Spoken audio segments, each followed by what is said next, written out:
So, yeah, it's when you ask a specific question, hey, hit me with your information. What are you doing? And Mm. they're like, they're like, God has sent me these problems. It's like, what is it? What are you even talking about? I don't. Okay, I hear you. I'd like. I. That's not. That wasn't the question, right? It's like something. It's like when you say, "Would you like some strawberry ice cream?" and they say Volvo, right? And I'm like, oh, it's like I'm like major disconnect, and the question wasn't difficult either, right? So obviously, there are people who are attracted to Breathe University and Eric Thomas who are already motivated and see the great advantages of motivation. And there are people Yeah, who are attracted who have got very little motivation and need to pick up all the skills. right. And I think that's the reason why we have to be selective because not everybody is ready for everything. And so I think it's good to have a process of selection which uh, which will, I don't know, protect the group. But then we're a special group anyway, right? Yeah, I mean, but check this out though. I understand what you're saying. Okay, there's four of us now. Well, actually, there's three today, three last week because I wasn't there. mm, Now, what? Now, none of us are really good at marketing. What if there's someone that's really good at marketing, but they have no organizational skills? They have stuff that we can teach them. What I'm thinking is that for having to, I mean, I appreciate the standards because we all have them, but I think we're missing out well, I mean, obviously there's no one jumping into the group anyways, but I think we're missing out on people that might have marketing experience. They might have, they may have created five successful businesses, people that, because when you get masterminds with a lot of, I mean, I don't know, there's two masterminds. There's one where you have a handful of people, four, five, six, and then there's one where it's bigger, where people from all different stuff just contribute, and maybe I don't talk one week, but I learn stuff from people in just crazy industries that I would have never thought of before. That's my thought. is that like sort of that speaks properly? Sorry, is that that is that like a round kind of a round an open round table thing where you just like whoever chimes in with whatever idea they've got as maybe a solution to something, or how do you imagine the process of that Ah, working? right. Yeah, it's similar to I don't know. I haven't really thought it out, and now that you asked me the question, but I think it would be similar to the mastermind calls on Sunday, which I've complained to Rudy about that recently, but to where it if you want to share what you did for the week, then we have four people that share what they've done. Now that kind of takes out the accountability part of it, because here it's like, well, if you haven't done anything, then you're gonna look pretty stupid, when it comes to your time to share. But I'm just saying I don't know the process, but I'm going with the idea that the more people you have in it, the more ideas that are coming. Not that we're not having good ideas. I think we're having great ideas, but I just think I don't know. I don't know. It's a delicate balance. It's the you can use a cooking analogy, right? That more ingredients can spice it up, but then at the same time, with more ingredients, it can lose its flavor. Uh, So it can be done. It has to be managed in a very careful way. Um, I'm not sure that either Rudy or I have managed the meetings in the best way so far. We've done no, I out think they're great. well. We've done what we can. My timekeeping is terrible. I know that. I got to work on that. That's just um, I it even if I set a time, I go over the time. I don't know what I've done that my entire life. So I guess I'm really not about to change now, but that's not a growth mindset perspective, is it? So that's just digging a hole for myself. I've been doing that with my students this week. I've been doing the fixed mindset, growth mindset, positive mental attitude perspective with my students this week, and I come into the office and I fixed a basketball, a small basketball net above, a little toy one above my whiteboard that's over there. And when students come in, they get given the ball, and they have to, before we can do anything, they have to shoot three baskets. And it does a number of things. First of all, it's something that they don't expect. Second of all, it breaks the ice. Third of all, it helps them relax. And fourth of all, it gives me an opportunity to observe what kind of mindset they're in, whether or not they think that they're going to score or not. So whether they're going into it like, oh, this is difficult, I'm not sure that I can do anything like this, or if they're going into it like, this is kind of fun, let's give it a try and see where it goes. And that's a really interesting opening point to the meeting. It's like, well, maybe you missed because you thought that you were going to miss, right?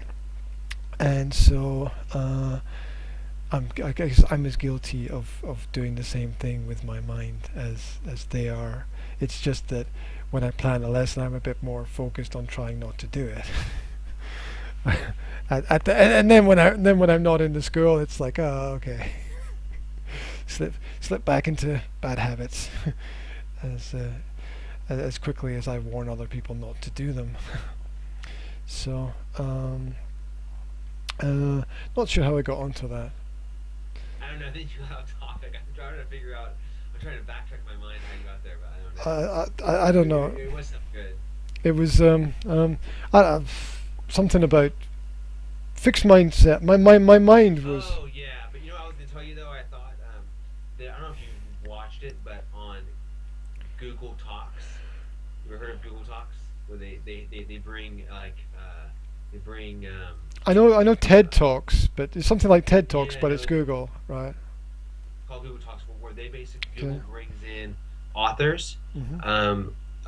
into, they have like their break room and during lunch or after work, and they like well-known authors, like all these great Mhm. investors. Anyways, Carolyn Dweck did. If you go on YouTube and you Mhm. just type in Google Talks Carolyn Dweck, she did a great, actually, great thing. What's that name? Carolyn what? Carol Last name is Dweck, Dweck. She's the author. Dweck. Okay, Dweck.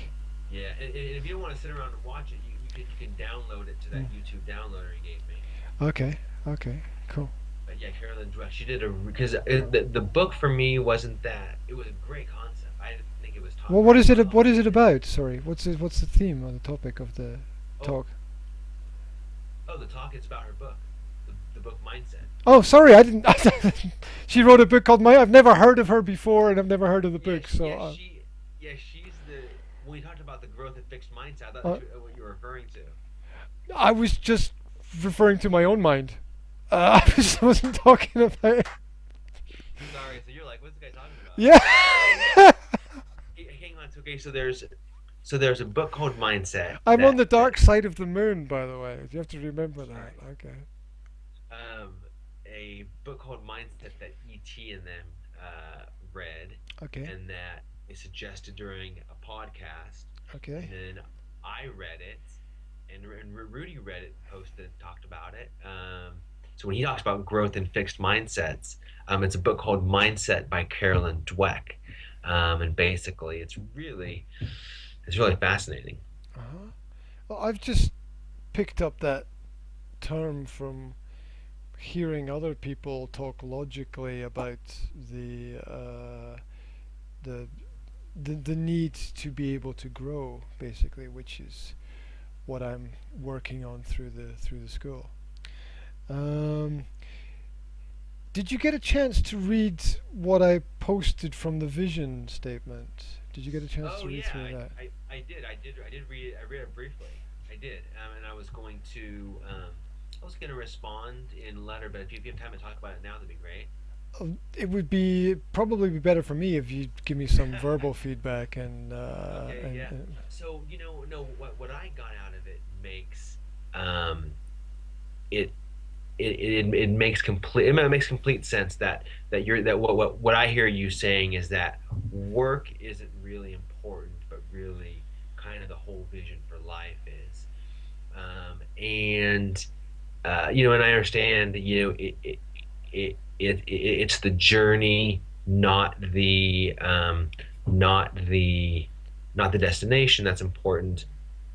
And then, but at the same time, the way I see it is that's fine. I mean, if work's not important, okay, so what is the vision? I mean, where are you going in life? And so if okay, so for example, if you say knowledge is important, you wrote something else, kind of knowledge, learning, something like that was important, then is how much of your day or how much of your life are you spending on that? If it's really that important, it's really part of your vision in life, you know. okay, so how much of my day am I spending on what is the that? How much of my day am I spending on On what it is you want. if I wanted to lie on a beach in the sunshine, which is actually not what I want, then I would Okay. say right now that I'm spending zero time working on lying on the beach Well, in the no, sunshine. I'm actually referring to when you wrote in that inner drive, the ultimate aim is not as important in enjoying the process. Ultimate vision is about who I want to be, my partner, my children, my friends, and people every day. So that means that you're looking to be this amazing person. I'm looking to be a better person, definitely. Okay, better person. Okay, then what? Okay, then the vision is to me, what exactly does a better person look like? If you say I want more money, okay, here's a dollar, get out of here. That's more money. When you say better, what exactly does that mean? Hang on, are you recording this? Yeah, I am. Yeah. Okay, Is good. that That's fine. okay? No, it's good. It's good because it'd be good for you to come back and hear yourself talking to me hmm and ask you questions. Um, I've got a really big sticking point with that question because I said that it's not as much about what you want to do, it's more about who you want to be.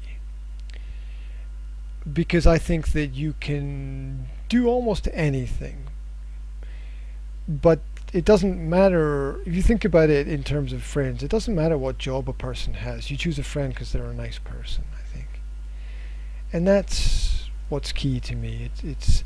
It's being a good person. It doesn't matter to me what I do or what I contribute because I feel that you can learn almost anything basically about anything. If you wanted to, I've always said, I could sell hot dogs on a beach somewhere and kind of be happy about it. Wouldn't need to worry so much. And that job has its responsibility. One of my students came back from a week in the Azores sailing, um, and My family's from there. yeah, wow. I've been there 3 times. No, one, two, 3 times. Yeah. Well, so my student just spent 7 days sailing around the islands, and he came back and he made a little video of his trip, and so it's just some people are so incredibly talented. I mean, this guy is like running a major technical company that he built himself, and he has been piloting sailing a boat round these islands, and maybe sailing a boat is normal for other people, but this guy is Slovak. Okay, Slovakia is a landlocked country. Okay, you don't have any. There's nowhere to learn to sail here, right? So the Right. fact this guy's Slovak and he sails is just something incredible, right? It's like a Chinese high jumper or something. I don't know. It's wild. And then he made videos on his iPhone and then edited them all into a film on the plane on his phone on the way back, and then posted the film online, and the film is amazing. And I'm like, oh my, it's like you're just so incredibly talented. It's unbelievable. And I was watching the video and I was thinking, I could just, I could just clean boats or something. It's just it's like that. I could just polish and shine and do my little thing there, and it doesn't matter. Maybe I could. Um, I guess I wouldn't like cleaning toilets very much, but um, it's much more about me being a character of person than it is about any work that I do. It's about helping people, and that's something that we went through in the meeting last week, which is the the problem of when we all want to help people, it's really hard to value our own work sometimes, because very often we're happy to do certain elements of our job for free to help people because we know that it's helpful, and that's what good people do. And then, so how do you value your job and your work and yourself properly? You've got to be a bit more hard-headed and objective about the things happening around about. Um, and so it to me it doesn't matter what I do. I've done a number of different jobs in my life. I think I've done them all fairly well, maybe even better than anyone else, just because I cared about what I did and nobody else seemed to care about anything at all. um, so it doesn't. It's like I want to build a business. Well, what business? Well, I guess I'm going to continue building the business I'm in, but is that it? Okay, so no, let me ask you this. Let me ask you this. Okay, so in terms of your business, I didn't answer. um, I didn't answer your question, did I? I'm sorry. yeah, it's okay. Yeah, yeah, you kind of did. But I'm gonna kind of throw a question at you. So in terms of this one, last one. So in terms of your business, no, you did. I think I was. You're almost getting to where you were. So in terms of your business, do you want to? Do you? Is there any target you're looking to hit with your business? You're looking to help more people. You're looking to make more money. One of those two things. The only way that the quality of my life will really be stabilized is if I make more money. I cannot make more money the way I see it at the moment. I cannot make more money in the place where I am. I think I've reached the financial limit the within the sphere of this business and how this business Okay. works. Okay. So then let me ask the direct question: do you want to continue on with your business? Couldn't care less. Okay. What would you rather do instead? Couldn't care less. Okay. It, if if what what drives you?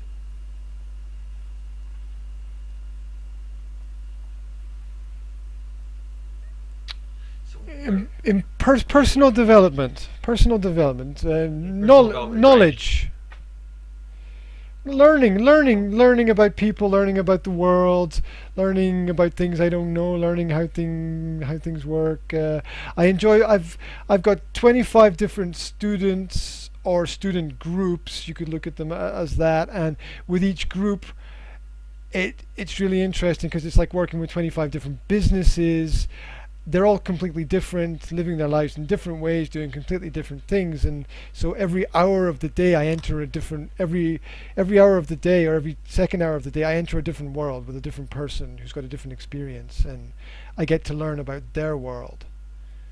It's what Rudy was talking about, like a kind of bedside manner thing, where where I try to make the student feel as comfortable as possible, and I enter their world, and I get to learn about their world, and through them talking about their world, I get to see the world through their eyes and learn something that I didn't know before. And then I can take that information and share it with somebody else that I'm working with. And so there's this constant skill share of information and things going around, which is really nice. Um, but I there's a poem by Rudyard Kipling, If. I'm not sure if you're aware of that poem. Um, Oh, I think so. But go ahead. yeah, but the poem's about 100 years old. It was voted like Britain's most favorite poem. Um, it's about being basically about being a man and the kind of responsibilities that a man should have in life and how you should respond to certain kinds of problems. And so it's Rudyard Kipling, If is the poem. And I think in the last couple of lines of the poem, he says, if you can risk everything on, I think he says, pitch and toss. He said, if you can risk everything on something you really want and not complain about losing, then that's part of the character of a man. This is in the last couple of lines of the poem, he talks about that. And so my philosophy is that I could wake up tomorrow with nothing and it wouldn't bother me that much. And not that I want to wake up tomorrow with nothing, because obviously I'd have unexpected problems to solve. but um, but that's the problem, right? That is the problem. It doesn't. I'm I'm not bothered by material things that much. I would like to be able to travel and see parts of the world. I'd like to be able to, I'd like to have a nice car to drive around in, but that doesn't. I don't care if I don't, right? But I realize that everybody needs, money equals freedom in the modern world. So if you don't have money, you're not free to do anything. So that's something which is fundamentally important. But I'm kind of not. Just reached a point. I'm not really bothered or worried about that much.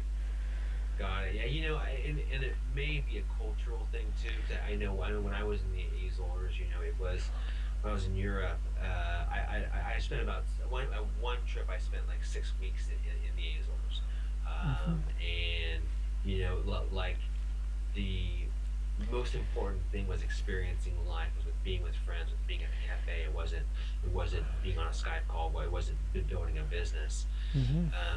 But that may be a little different, just because of the socialism aspects, the socialism economics. But to where maybe in America it's we. I mean, like for example, like I made a comment to my friend that they see they they see their friends every day, their good friends every day. I see my good friends once, twice a year if I'm lucky. Hmm. And so that's a different where we're kind of more striving for, I guess, material things be the best, to where maybe in Europe it's more on just the experience. There's definitely a large motivation problem because of this socialization of everything. It means that people can't they can't really do what they want. They're trapped within the structure of a system where they can't change much, and so they just kind of drift and go with the flow because they realize that they're not going to affect that much that's happening around about them. And such is the socio-political structure. Sadly, it's well known that in places like South Korea, you can design and build a skyscraper from scratch in less than 6 months. And if you want to do that in this part of the world, it might take you 15 years. So, I've had some students who went to that part of the world and they came back and they to here, this part of Europe, and they said it was like coming back to the Stone Age. Oh Uh, wow. and They said that people in this part of the world don't realize what's happening in that part of the world. That part of the world is blowing this part of the world away, basically. Um, and so, but that again doesn't answer the question. Which, it's like getting really deep down to, what is it that you really want inside. What is the why behind your want. What is that deeper inner drive. What's going to make you want to get out of bed earlier in the morning. What's going to give you your great grand passion. And I think my camera has just decided to turn itself off again. Yeah, that's okay. I can hear you. I think it's come Okay, back on. okay, there we go. So I've just and I'm here there's a couple of personal notes, because when you're a solopreneur, your whole you live in kind of a holistically organized world where there's not such of a big separation between your work life and your private life. I open my family and my work life to my clients and my business. Okay, sometimes my family are in the school or around the school when I'm teaching and when I'm working, and that's just part of the way it is. I invite some students to come and visit me where I live, and so on. And I decided to sell my house just because I think that I don't want to. I thought that I wanted to be rooted in one place, and that would be the best for everybody. And now I think the complete opposite. Like 5 years later, I'm like, what is the point? What is the point of being rooted in one place when there's a giant planet that you can explore? Okay, you can explore the planet. What are you going to do? I don't know. I don't know. I might just collect together as much money as I can and just drive around. But that's not very practical, is it? So, oh my gosh, midlife crisis. Ooh. Um, but but it's not a crisis in the sense of, oh, I'm panicking and I don't know what I'm going to do. It's just like, well, there are options on the table, and if I want to grow my, Okay, yeah. but you joined this accountability mastermind group for a reason of progressing. I mean, it was introduced as a business group, so you joined it in an effort to either get more clients or get more money, no, or be more efficient, That's a very good or point. do things better. All of those things, I think, are very are very pertinent. Um, so so I've been working on pushing the business forward because I know that stagnation is not a good place to be. So I know that if things become stagnant, they will slide backwards and I will slide backwards, and that's not good for anybody. It doesn't matter what you do, and you've got to keep going forwards. Uh, it's necessary, um, uh, until I come up with a way to revolutionize the world. It's absolutely necessary. I push my business forward in every single aspect possible. So I've got to keep thinking. I've got to keep. It's not that I don't want the business to succeed. It's kind of that I think that if you push forward, a certain element of your progress is going to be part of an unnatural plan, and you're going to find parts of whatever it is that you want through that experience. Um, I mentioned it at the beginning. I was talking about Steve Jobs, and it's like the Stanford commencement speech. I think it is. It's like the 20-minute speech, and he says that you can't connect the dots looking forward. You can only connect them Right. looking back. And he said it's really easy looking back to see how everything links together, but when you're looking forward, it's almost impossible, and you just have to Right. have trust, faith, or belief that you're going in the right direction. And he talks about, oh, I dropped in on a calligraphy class in college just for fun, and 10 years later, these are the fonts that I'm using on the Apple computer, which became standardized for the entire world. And so that Right. he was going forward in his own way, trusting his instincts, not realizing the great benefits that he would have later in life from doing that. And that kind of that's my hope, right? If there's a hope, that's my hope that you can't really connect all of the dots going forward. You can connect some of them. I can predict some things that are going to happen, but I can't predict all of the things that are going to happen. There are some things I can control, but I can't control all of the things.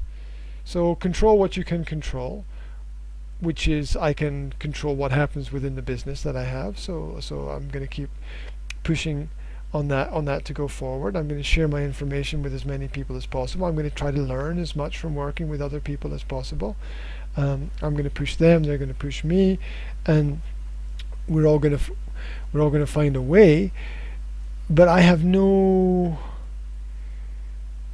it might be some person's desire to have the best school in the world. It that doesn't that no, no, I'm not interested in being the best in comparisons with other things. I'm interested in growing as a person, because that's what the business is built around, and that's what I got out of writing down the information. It's like, oh my god, the business is me. That's it. The business is built on me, around me, my ideas, my thoughts, my philosophies. It's not built around the money. It's not built around the language. It's built around me. And and then what? I have no idea. Where do you go beyond that? You build a business around yourself. People respect you and they like you and they they trust you with what you do. How much better can you make yourself at certain things? Each person's got a growth limit in certain areas. Right? There's only so much you can learn about certain subjects. The English grammar is not going to change in the next 20 years. Right? I mean, I've been working with it every day for 15 years. I I don't know everything, but I know all the basics upside down and inside out. Um, what do I make sure I learn every last word in the English language and every complex grammatical structure and the origin and etymology of everything? No, that's stupid, in my opinion. So what next? I have no idea. And this is what I see you're trying to coach me to get to that. What to get to a definition of that. And I'm my why's not big enough. I don't know. What? Keep going, keep going. Come on, hit me with another question. Come on, Oh, no, let's it's not gonna mine. hit you with a question. You counter me. So I'm sorry. okay, It's just a bad habit. so okay, so it was kind of my thing with that girl that wanted to join.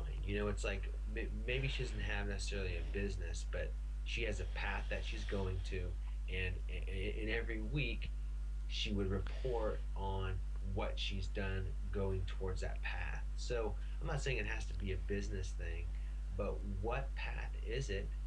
Um, and the thing is though is that once you have a vision set, you take that path and then you're going somewhere.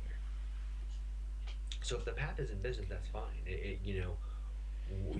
Well, it's like it's like for myself. I mean, you know, if I would have had more mentoring as a child, um, I would have done a lot of things different. And who knows if it's better or worse, but I didn't start having a vision for what a life could be until I was my senior year in high school. Where I was probably behind. Like people now, like my friends' kids, they're in col- college is huge here.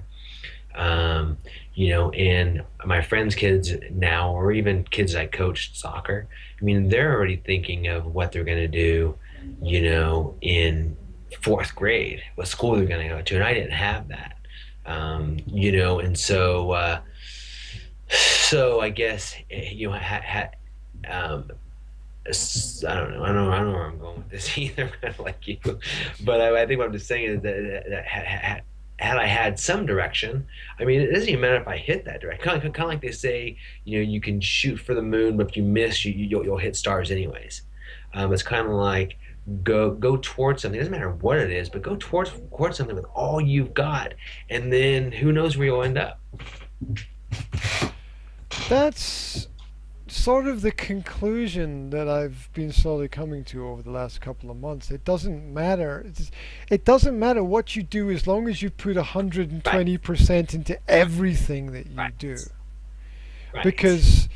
Because then you're not. It's not just, oh well, this is success and failure if this doesn't happen. It's, I want to live and do everything that's important to me 120%. Now, it's not like I want to live 120% and do everything dangerous and stuff. It's not that kind of 120% of sort of Hmm. living dangerously.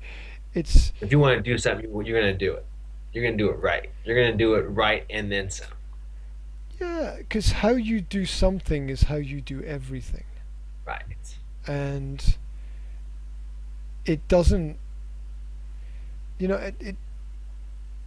you, you can, I see it with some of my clients who just would excel at whatever they do, right? They're doing something and they're doing it very well, and you know that they could very easily do almost anything very well. And you don't even need to go and see their home to know what their home looks like. You can see it through just talking to them, the kind of world that they live within, and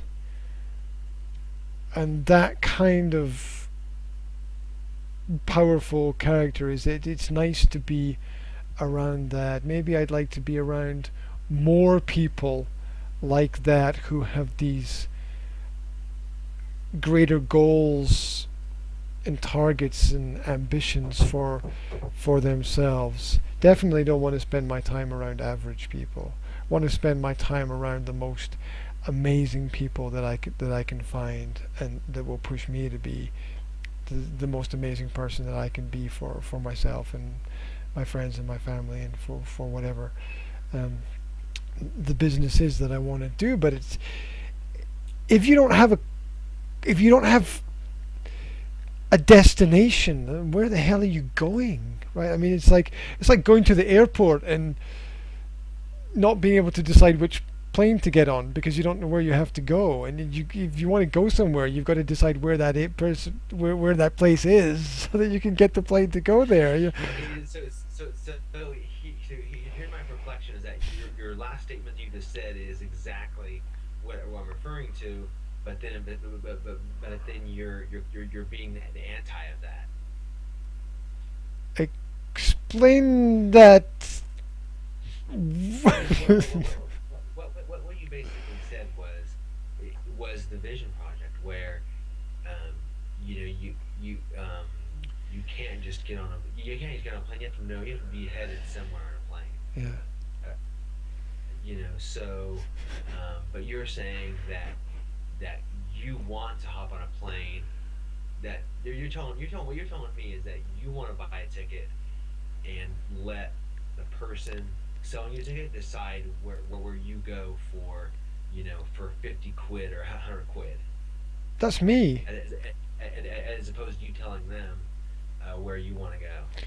Oh, that absolutely describes my character. I'm the kind of person who would go to a travel agent, and I would go into the travel agent place, and I'd look around at a few things, and I'd be like, I don't know. You just pick a, send me somewhere. I'd be like, you guys know better than me. Okay, So so I have you totally figured out. So you are going to exist day by day, minute by minute, and you're going to be the best person you can at whatever comes at you. That's you. uh, that is probably true. I haven't been given that kind of definition before, or designation, perhaps. There's a couple of letters that can be used to describe someone who's like that, maybe, and a kind of special jacket and padded cells. Um, so, so what does that mean practically? Okay, so that's a that's a sort of kind of clinical definition. What does it mean in the real world? What does it mean for my? What does it mean for day-to-day life experience? What does it mean for the future of my business? What does it mean for my family? What is it? Well, I mean, I just see it. I don't see it as a bad thing. I see it as, I mean, I can if I wanted to say that you're a drifter, I could say that. But what it could mean is that something's going to take you somewhere in a direction, and whatever that is, who knows right now. But if you're doing everything at its best, something's going to catch on. Um, and take you somewhere. Kind of like where you are now. You've been taken to where you are now, I guess. There were a lot of. It's interesting you say that. There were a lot of things that happened to cause me to be in this situation that were not caused by me. A lot of things in my environment changed that led me to the conclusion that only one path was open. But um, I was much more reacting to my environment than attempting to control my environment. For example, I did not ever plan to start my own business.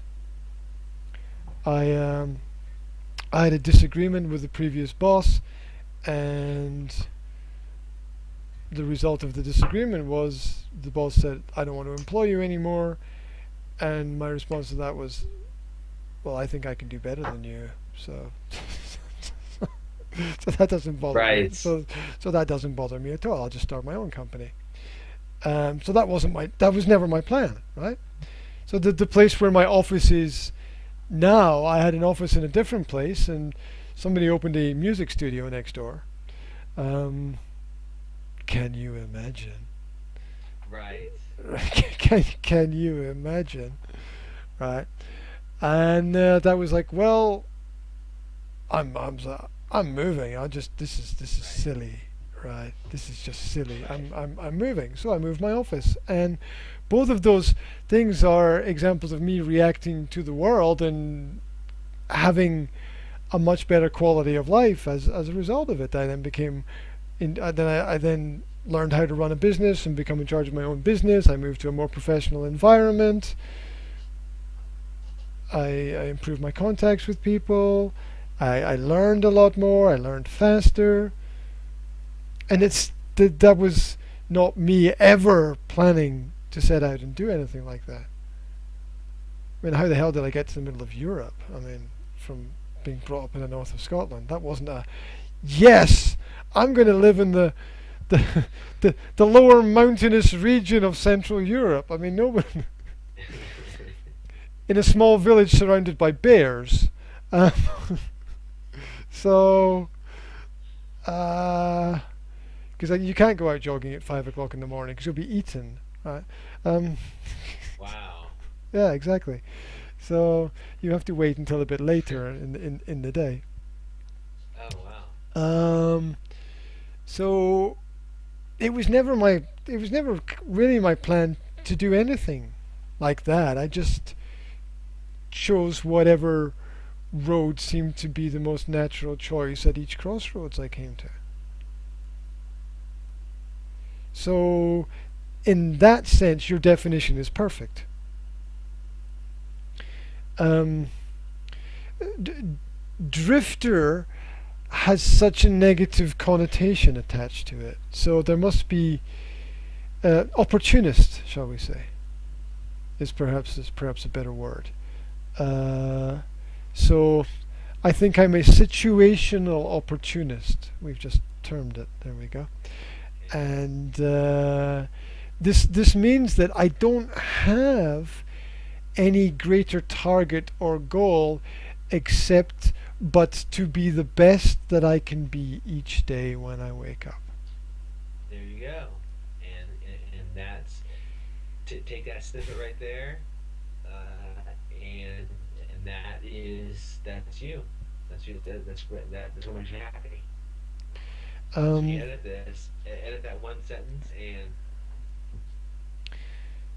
yes, and so now I'm creating situational opportunism as a as, as a as a personal movement that defines my way of life and my lifestyle. That if something happens in my environment which makes me uncomfortable, I change. okay, I change the environment in order to right. improve my quality of life.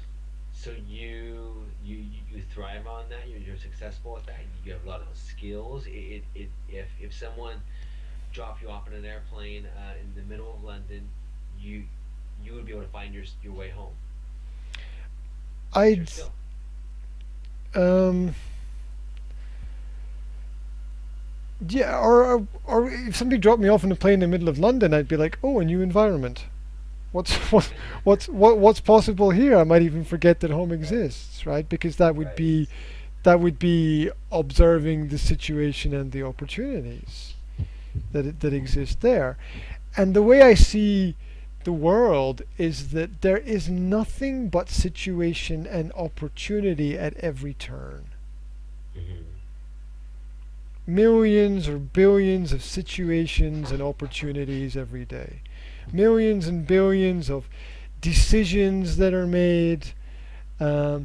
People who move house every day, people who travel to a different country every day, people who set up new meetings for their business every day, people who buy a new car every day. And every day there are business transactions, there are things going on. And this is sort of part of what I want to explore. Um, I've just realized something as well as I've been speaking. I've been searching through my mind to see if this has happened previously in my life. I've lived in 18 different places. Now I think that's probably more than most people. I don't know. Maybe it's not. It's more than most people. Like you mean like country cities or what? Um, Not 18 Like different countries. houses? Yeah, yeah. Say 18 different. Yeah, yeah. So I don't know what the average is. Maybe the average is a lot for a lot of people. I don't know. Most people I know are like they've lived in 5 or 6 different places, but Yeah, right. I've lived in 18, and there seems to be an always searching for more kind of element to that I don't seem to be happy if things stay the same for too long a period of time. I like to see some kind of You like progress. variety? On no, I progress over variety. Variety would suggest more of the same, but different. If that makes sense. More of the same, but different. Thank you. And um,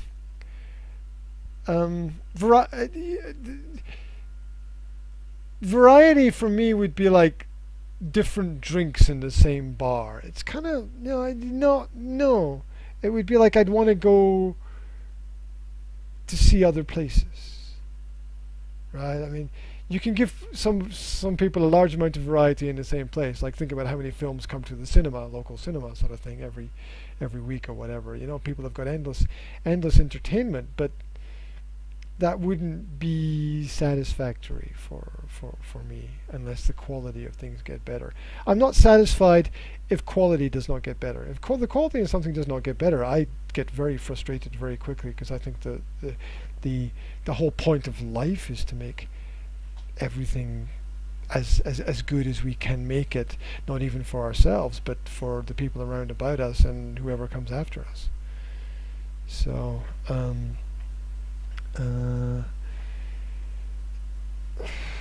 how does situational opportunism fit into my business plan and the next step? What should I do? Should I create a special kind of situational opportunist sort of map of which can we make a yes no flow chart about what kind of how to make the right decisions at various points, or should I just do I just sit tight and wait for the next disasters, so so so that I can then move on. Who is it? Oh, what's his name? Elliot Hulse. Have you come across him? It's, House. Hulse, Elliot Hulse. He was YouTube fitness instructor with a lot of psychology, basic psychology Okay. thrown in, and Oh yeah. it's kind of sort of a it's like a Rudy kind of guy did who does very powerful YouTube motivational videos, Oh, and he uh like the motivational compilations you get on YouTube. This got E.T. and Les Brown. yeah. Usually Elliot Oh, those Hulse are is, great. yeah. Usually Elliot's Okay. in them as well, and Oh, he's got this speech that he gives, which is like sometimes you just need to fuck shit up. You just need to throw everything in the air and just see how things land. I said sometimes at various points in life, there's no other option but to do that, and that's okay to do that. It's not a way to live your whole life, but there are these points and these crossroads where you have to make choices, um, and there are a million opportunities open. It's like, okay, where am I going to live? Blah blah, or something like that. There's always some kind of choice that needs to be made somewhere, and he's very much supports get out of your environment, get uncomfortable, put yourself somewhere else, put yourself in a situation where you don't know anybody, force yourself to learn, force yourself to communicate. Just as much as possible, get out of that comfort zone. And and that's part of what I feel is that when things start to get comfortable, something in the back of my mind says this isn't right. I need to push myself, but this isn't. It's not a good way to run a family, right? It's yeah. not a good way to support a family. Well, one thing I think of when I talk to you about this, and I do at 10 after the hour, um, I need to be in my car. Okay, so we One thing I we do 2 3 minutes finish. Yeah, Okay, that's fine. Yeah. sweet. But what I do see is, okay. So for your children, you want the best for them. You know, do you want them to have a vision for the future, or or or be situational opportunists? Yeah, I guess the good parents just want their children to be. It doesn't matter what they are; they just want them to be. Um, the most important thing for me with my children at the moment is that I keep them as far away from the state education system as possible, for as long as possible. Um, I'm not against state education systems.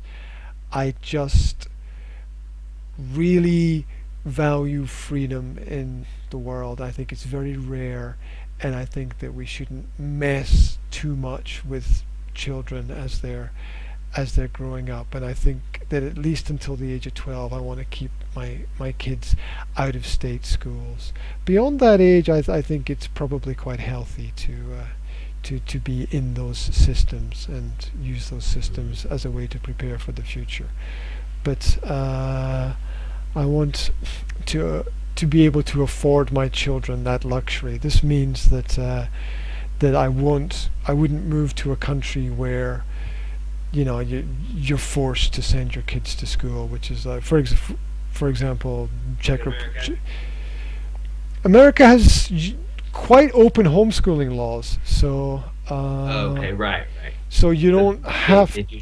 It does vary from state to state, but there's a list of state laws. You can just look at the states and see what state laws there are there, um, which is something I never thought about before. It's just the way that things. It's just a way that things turned out with me living the middle of nowhere in Slovakia. That it just happened that there was an opportunity and a way to let. By the way, the education system out here is phenomenal. I mean, Mm. if you want an example of socialism doing something great, take a look at the Slovak education system, and it's not great because it works. It's great because nobody cares. So you can do what you want. And as a result, amazing things happen because there's no rules to stop you Oh, doing so there's not stuff. like one program where every 12-year-old needs to learn. It's chaos. And chaos produces the most amazing results in terms of education. Because if kids wake up in the morning and they don't want to go to school, they don't have to go to school. Whatever. I've got students who wake up in the morning and go to the gym for an hour, and then they meet their friends, and that's just a conversation for another time. But it's about how education works in different countries. It's quite interesting. Okay. Anyway, so thank you for mentoring me through this process. I've I really appreciate it. I think we did reach a conclusion, which is very rare, and I will now go back through the conversation again when I get it all recorded and put up online, and I'll look at what we talked about and your questions and my answers, and I'll get a chance to be a bit more objective about everything with that. So that's cool. Thank you very much. Yes, you're welcome. Yeah, you're welcome. Uh, You're th- welcome.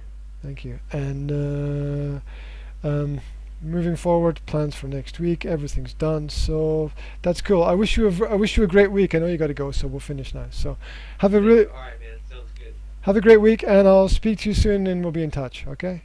Okay, sounds good, man. Take Okay. care. You too.